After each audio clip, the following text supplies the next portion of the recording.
Everyone, this is Professor Hall, and today I'm going to be talking a little bit about teaching and learning grammar. So, there is a longer version of this video that I intended for both students and teachers, and then I realized that for students it was way too long. It would be a really great, I think, bit of information for other professors, but if you're a student, you probably would get annoyed with me about halfway through. So instead of that, I have this kind of shortened version. And if you're a student and you're very interested, you can watch the longer version, I guess. So I'm going to start with this. What is metacognition? Metacognition, basically, meta means comprehensive, and cognition means learning and the way that we take in information. So metacognition essentially means thinking about how we think, thinking about how we learn. And that's the reason I asked you to watch this video.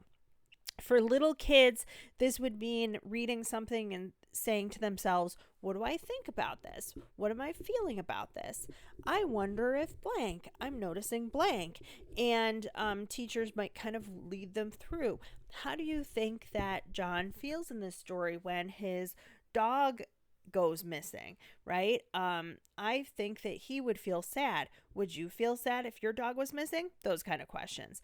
For adults, metacognition means really thinking about how you're learning and asking questions like, is this practical? Can I use it later? Is this relevant to my life? How does this build on my experience? How does it build on what I know already and what I hope to know in the future? So, I just wanted to kind of introduce the way that you'll be learning grammar and some of the other concepts of writing in my classes for college composition or for writing workshop, possibly college composition 2 or technical writing if you're taking one of those. And I want you to think about how you've learned these things in the past and what's worked for you and what hasn't, and whether you think the methods that we'll be using can help you out in the future. So let's get started. I'm going to start with this simile, I guess, since I'm using the word like. This comparison. Grammar is like basketball. So, this is not a picture of me, but a picture of girls playing basketball that I thought I could maybe use to help explain. When I was in 5th grade, we had a basketball hoop for several years at our house, in our driveway. And I would play basketball, I thought, with my friends in the neighborhood, with my mom and dad, with my brother. And we'd basically stand around and shoot hoops and play game horse or pig or whatever, and just kind of play around. So I really loved it. I had so much fun, and I wanted to play basketball. So I signed up for a league in the summer at the Y because I was too young to have it at my school. No basketball teams in 5th grade at my school.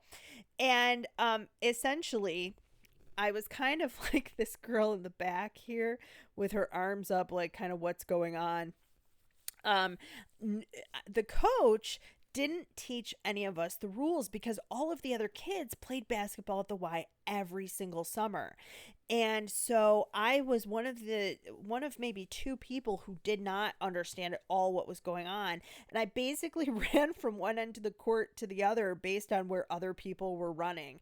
Um, and my coach would scream things at me like, get the rebound, get the rebound. I did not know what that meant. When I finally got the ball, I would get in trouble for double dribbling. I didn't know what that meant either. So it was like a lot of practice, but incredibly frustrating because I didn't know the rules. Now, that's in 5th grade. Let's fast forward to 9th grade. By then, I knew a little bit of the rules of basketball, but still really hadn't played much. And I was so excited. One of the only things I was excited for in gym class when we were going to do basketball. And what ended up happening was that for 3 weeks, we looked at diagrams like this, and we took multiple choice question tests.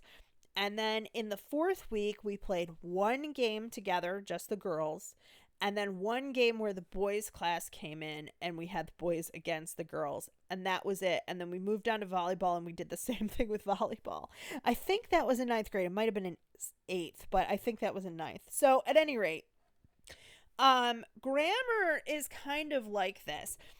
Some teachers have things set up where it's just a lot of practice and you're just reading things and talking about them, and then you might write a little paragraph and you don't get a whole lot of feedback. And other teachers are like the opposite end, where you're doing a lot of learning about the rules, but then you don't really get to read anything interesting. You might not have a lot of discussion, and then you're kind of just expected to write something later on to show that you learned. So in education, a lot of people call this the pendulum. I have a little picture here, kind of like a grandfather clock. If you've ever seen those big old clocks, they have the pendulum that swings from one end to the other. And in education, we see people talking about one or taking up one method of teaching. And then some people say, well, there's a lot of problems over here, so I'm going to go way over here and try this. And that's kind of like the two ways I learned basketball, right? Over here, tons of practice. Over here, lots of rules. In neither case did I feel like I was having a good time. Yeah, so lots of practice and no explicit. That means obvious, no obvious teaching. And the second, a lot of rules and regulations, but no implicit or implied learning. So you could imagine people saying like, make sure to remember to block, or push up your arms and let the ball roll off your fingers when you go to shoot. What exactly does that mean in practice? I can't picture that in my head just reading the rules, right? It really wasn't balanced at all. And in the same way, neither were my experiences in school learning grammar. So implicit means that a teacher guides students through learning, but never presents the rules directly. Kind of like that first way that I learned basketball. And I had a lot of teachers, especially in elementary school, who tried to teach language this way. This is called a whole language approach because it looks at language kind of like you're zooming out with a camera, and you're doing like a panorama shot, right? Really far away. So you're looking at reading. You'll read a text, you'll read a story, and they'll say like, what do you think happens next? What clues are in the story that show that something's going to happen? So the princess and the prince have met. What's going to happen next? Well, probably next they're going to get married, right? Or maybe she'll lose her shoe and run away, but eventually they'll find each other and there'll be a happy ending. Reading to learn grammar. So the idea is kind of like you read a lot of stories. You see how sentences are set up, you see how people use commas, and then when you go to write, you just kind of know where the commas should be. Some of you are shaking your heads right now, especially when I mention commas. Vocabulary words by context. Most people have done this before. You're reading something and you know like 8 of the words in the sentence, and you can kind of guess by what the characters are talking about what the other word means. Sentence structures and syntax, that's word order by example. So a lot of people who are taught this way love to read, and I obviously as an English teacher love reading. A lot of people though also never actually learned the rules in terms of writing. So it's difficult to understand how to guess the rules just by reading a story or an article or a website, right? And then they become frustrated when they're asked to write. So what might happen is that a teacher will give, here's the question, would you rather sleep all day or stay up all night? So let's say that they read a little story about a kid who stayed up all night, and all of the adventures he had. And then she'd ask this story, and she wouldn't explain like how many sentences to write, what a paragraph looks like, nothing like that. She'd just say, draw your picture. This is a kid. There's the moon. Yay, I'm staying up all night. And then write your sentence. So this is like, how you would do it. So the problem here is that the benefit with this is that a lot of people learn to love reading and sometimes love writing too. The disadvantage is that sometimes if you make mistakes, you're not getting a lot of feedback, and it's not really structured or organized. So you're just doing like, let's do a unit on this and then let's do a unit on that, but it's not really connected in any way. My other experiences with explicit grammar happened about the time of middle school. I had explicit means that a teacher teaches the rules of grammar directly. So lots of lessons and exercises. This is called structured literacy. So phonics, breaking down words into small components. And you would learn the word diagraph, and you would look at shoe and ship have the same beginning sound. Snail and snip have the same beginning sound.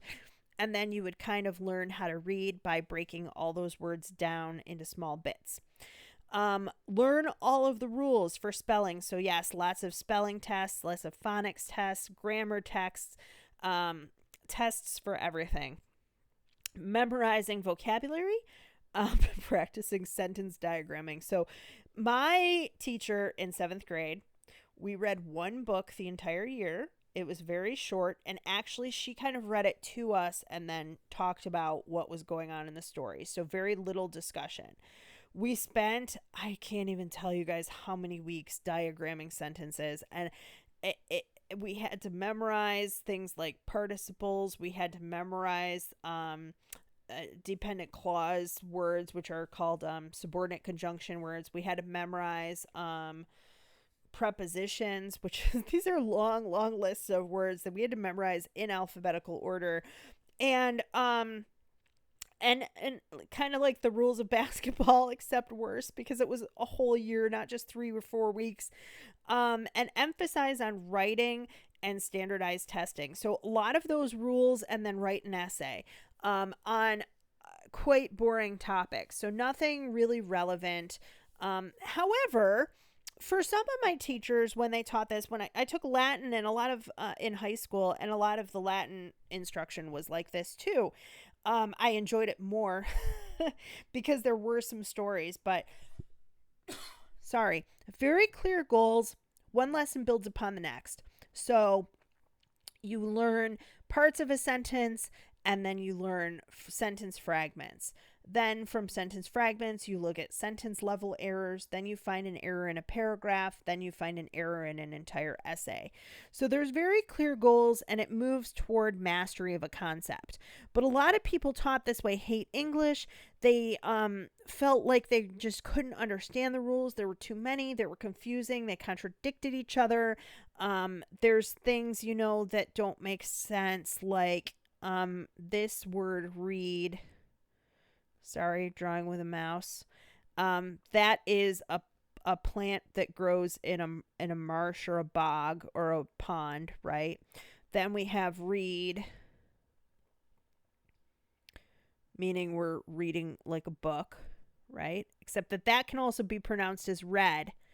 And then we have the color red. So read and read and read and read. And read and read. So you have 2 words like this. This is something I learned when I was learning a second language as an adult. You have these 2 words, but they're pronounced differently depending on the context of the sentence, right? And those are the kind of rules that can be really confusing to people. So a lot of times people who learn this way, the first way they felt like they had no guidance. Here they felt like they had too much, and like it was kind of being shoved down their throats a little bit. Not fun at all. So I tried to learn a second language as an adult because I wanted to think about what methods might work best for my students and how I best learned a language. So I downloaded a bunch of apps and programs: Mango Languages, Rosetta Stone, and Duolingo. Rosetta Stone has a lot of levels, so you can go really from beginner all the way up to advanced, which I liked that idea. But it was a little bit disorganized. I didn't see how things were connected. And they used pictures to reinforce concepts. They did focus on whole language, but because things weren't connected, it was hard for me to kind of follow. And then there was also a cost issue. I didn't want to pay for it I didn't want to pay as much as they wanted. Mango had clear rules and explanations, but it really wasn't thorough enough, and it wasn't quite as fun. And then Duolingo was gamified, so everything seemed like a game, and there was a lot of different types of methods, listening exercises, stories, speaking exercises, and I had a lot of fun with it. It focused on reading and writing and listening in whole language, and I enjoyed the game. But as I went further along, I got from beginner to kind of the beginning of intermediate. There was no real explanation of the rules. So myself and a lot of people in the message boards were like, this is supposed to be about past tense, but we don't know what past tense looks like. We don't know how to structure the sentences. They've never taught us, is it the ending of a word? Is there a word that needs to go before it? Do you change the nouns based on how you're changing the verb? Some of it times I could make sense based on context and what I knew of English grammar, but other times the rules were so complex and the exercises just really didn't make sense. So I ended up having to supplement the book with a textbook. I borrowed one from the language teacher at our college. And then I started adding multimodal learning. Multimodes means like different types of ways of learning. So not just the questions in the app, but also I watch TV on learning language through Netflix, which I highly recommend. I watched French shows with English subtitles. I watched English shows with French subtitles. I watched sometimes shows in English that I knew, like something like The Office, or another show like that I kind of knew already what was going on, and I'd watch that just in French with the French dubbing over the top just to listen to the language. And then I started listening to some French podcasts. I read some news articles and some things for children to have like very simplified language to learn some of the basic vocabulary. So it kind of showed me that the first way of learning grammar with just rules and regulations, you do need some of that, but you also really do need practice, and you need to look at a lot of different types of things to have good practice. So just reading one article on a subject, for example, isn't going to give you enough. You need 2 or 3. So the case for whole language, that first kind, the implicit learning where things are not directly taught, it is more natural. It's whole. It looks at a lot of different types of skills, reading and writing, not just one or the other. It's more interesting. It's more relevant. Language is hard, and English is hard when it's dull and uninteresting, when it's not relevant to the learner, and especially here when the learner is powerless. The only thing I disagree with in this chart from Goodman's research is this: when it's broken up into bits and pieces. I think that sometimes you have to look at the parts and then you can look at the whole. And I think that as a teacher, I've seen that. And then as a student, both in English classes and in second language classes, and then in the app, which is kind of a class. I think you do need both. So the case for structured literacy is that it's systematic. The things are organized in a logical way. We start with the easiest concepts and then we progress. So the idea with the structured approach and explicit teaching is that I help you to gain confidence by introducing the easier things, and then your skills kind of scaffold or build kind of like steps. There we go. One upon the other. So some people might start here at step 2. Some people might start here at step 1. Some people might start down here. But the hope is that, if you're here, maybe you can move 1 step. Maybe if you're here, you move, I'll add a couple more. Maybe this person moves up 2. Maybe this person moves up 1. But everything builds upon itself. And it is direct teaching. So you're not just talking to your peers and reading something and trying to guess what the rules are on your own. You do have more guidance from your teacher. And again, I have these 2 pictures because the rule for this it's not a hard rule, but the rule is kind of like 20%. So 20% is close up. Let's look at the rules. Let's look at what are the three pillars of argument. Let's learn those terms. What is a comma splice? Let's learn what that means. Let's learn how to find it, how to fix it. What are the ways that you can write an informative essay? How can you organize that? So that's direct teaching. And the other 80% of the time is learning through practice and discussion and doing research, reading a text about a current event, then discussing it, then watching a video, then maybe discussing that, then writing a short paragraph, then doing some research, then talking about your research, then writing a whole essay. So a lot of practice and a lot of discussion. I think that in an online class, we might be a little bit more like 40-60, because you're watching a lot more videos from me, and having, if we were in person, there would be times for questions while I'm talking. Like you might have said, "Miss, why were you such a bad basketball player?" As somebody who's almost 5'8", you would expect me to be good at it, but I'm really not. So there's not as much of those kind of things, but you could always ask questions on Blackboard and YouTube comments and email, anything like that. So hopefully we have still a better balance, even though we're online. So yeah, the balanced literacy approach.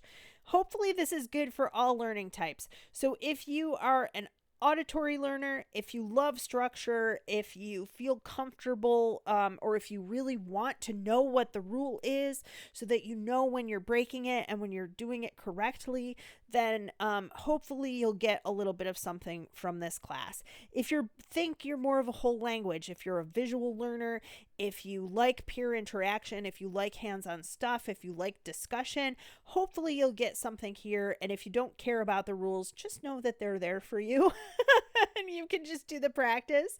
And if you are a person who hates discussion, and you'll get through that part too, I guess. So the idea here, hopefully, is that I've created a class with a little bit more balance for you guys. It's not one end of the pendulum or the other. It's kind of in the middle. So in moving towards balance, when we write in our class, we're going to learn the principles of the type of writing, read about the topic. Sometimes we'll watch videos if we can. And we'll have more than one reading. I think for most of the things, I have at least 3 or 4 different types of articles, different points of view on a topic, discussing the reading and the media, researching, discussing and analyzing your research, writing about the topic. Then I give you feedback, and then you can revise. So as you can see, explicit learning here and here. And sometimes a little bit with 5 and 6 if I'm kind of guiding you through research or guiding you through writing. And you will get feedback from me. Most of the time you have a chance to revise, or at the end of the term, depending on how the class is structured, we might take time to learn a lot, and then at the end of the class you have time to revise your essays. Or you might be revising them right away, right after you write, depending on which course. But in any case, even if you don't get a great grade, writing is a process. And it is a chance, in the journal entries and the discussion boards, as I said, are a chance for you to practice writing as well. So sometimes I give feedback in those so that you can use those skills moving forward for your full essay. But you can kind of see here again a lot more balance, not just rules and regs, and not just discussion and writing and you trying to figure it out on your own. And when we do grammar, it's kind of the same way. An understanding of the rules, and then we'll look at a variety of texts. So we'll look at first sentences, then paragraphs, and then essays, which is kind of the structured language approach, but the variety of text is whole language. So looking at, sometimes it's a paragraph from a book, sometimes it's something from a website, sometimes it's a couple sentences of dialogue from a TV show or a play. I think there's going to be a song or two thrown in there. Discussing relevance of concepts. So how does this concept help you to communicate? Why is it relevant? Why is it important? And then you're going to practice in a gamified format. So it's software that's adapted to your needs. So if you're on step 2, you can work on getting to step 3 or 4. If you're starting at step 1, hopefully maybe you can get to step 2. It's based on what you need. Meaning, like, if you have a 20 question test and you get 2 right, good for you. You got 2 out of the 20, and next time you'll get 4 or 5. Examining errors in your own drafts and work of your peers. So this is a little bit of both. I'll guide you guys through this, and we will look together at something that someone wrote and how that person did well and what that person still needs to work on. And we'll talk about that, and then we'll see how we can apply it to our own writing. And then working toward finding and fixing errors on your own. So kind of like here, I present the stuff, you practice it, I explain it, you practice it again, and then we work on your actual writing. So my hope for you, there's nothing like watching struggling students discover that they can learn. I love that. If you are struggling, I know that you can learn. It's just which methods are going to work best for you to help you get there. Sometimes grammar actually isn't the problem, and we'll talk about those things too. I have a similar, for example, set of lectures about transitions where I kind of do the same thing. Here's what a transition is. Here are some of the words, and then we look at how to use them and how to do them in practice. And I hope that you enjoy the readings and learn implicitly from the articles how people argue, for example. The gamified program, it might not be exactly fun or as much fun as it is to nerds like me who love language, but at least it's a little bit less boring than just like, here's a multiple choice test, do it, and you get things right or wrong, and that's it, right? You have chance to work toward mastery, and I hope too that you learn things that you can take with you. This class is unique because unlike other classes, you're not just learning stuff for the class. You're really learning things to help you with your other college classes and to help you in your careers and your life. How to communicate, how to win an argument, how to write things clearly and say things clearly so people understand. So that's it. I hope that you learned something from this, and that my own experiences can kind of, maybe you can relate to some of the things that I've been through.